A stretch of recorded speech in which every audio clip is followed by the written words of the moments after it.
کشمیری عوام ہر سال 26 جنوری کو بھارت کے نام نہاد یوم جمہوریہ کو یوم سیاہ کے طور پر مناتے ہیں۔ کشمیری عوام یوم سیاہ منا کر بھارت کے کھوکھلے جمہوری دعووں کو بے نقاب کرتے ہیں۔ اس دن کشمیری عوام اقوام عالم کو یاد دلاتے ہیں کہ بھارت ایک غاصب قوت ہے۔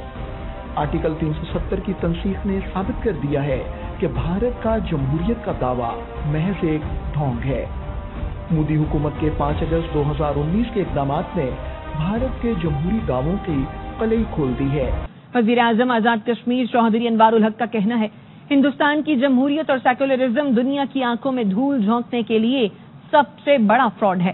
بھارتی یوم جمہوریہ کو یوم سیاہ کے طور پر منانے کے موقع پر اپنے پیغام میں وزیر اعظم آزاد کشمیر کا مزید کہنا تھا، ہندوستان میں اقلیتوں کو مذہبی آزادی ہے، نہ ہی ان کے مذہبی مقامات محفوظ ہیں۔ بھارتی جمہوریت کا راگ الاپنے کا مقصد جنگی جرائم کی پردہ داری ہے اور حریت رہنما بھارتی ہائی کمیشن کے باہر تاب کر رہے ہیں۔ اظہار خیال کی اور یہ بات بتا دی کہ جموں و کشمیر پر ہندوستان کا غاصبانہ تسلط ہے اور اس غاصبانہ تسلط کے خاتمے کے لیے جموں و کشمیر کے عوام اپنی جد و جہد اس وقت تک جاری رکھیں گے جب تک نہ جموں و کشمیر ہندوستان کے تسلط سے آزاد ہو جائے۔ آج یہاں پہ ہم دنیا کو یہ بتانا چاہتے ہیں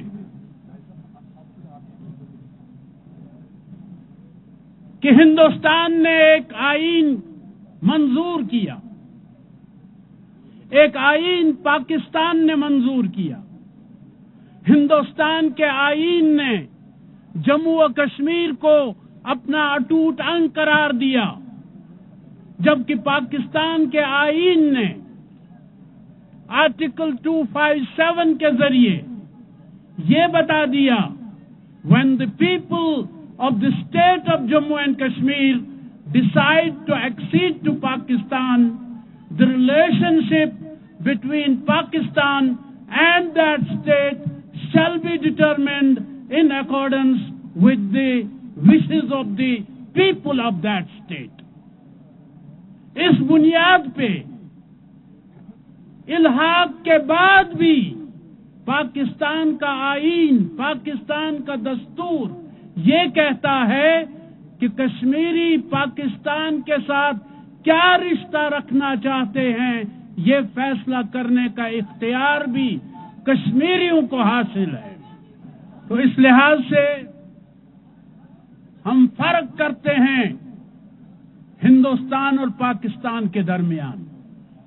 پاکستان ہمارا محسن ہے، ہمارا دوست ہے، جبکہ ہندوستان دشمن ہے، غاصب ہے، ظالم ہے، قاتل ہے۔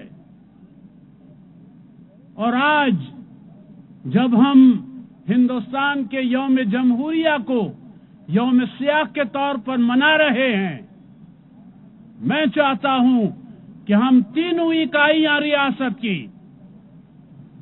آزاد کشمیر، مقبوضہ کشمیر، گلگت بلتستان، اعلان کرتے ہیں کہ ہمارا جینا مرنا پاکستان کے ساتھ ہو۔ مودی کی حکومت میں ہتھیاروں کی ایک اور فیکٹری دھماکے سے تباہ ہو گئی، 8 افراد جان سے گئے۔ اپوزیشن نے دلی سرکار کو آڑے ہاتھوں لے لیا، مودی کو ہتھیاروں کی حفاظت کے معاملے میں نالائق قرار دے دیا۔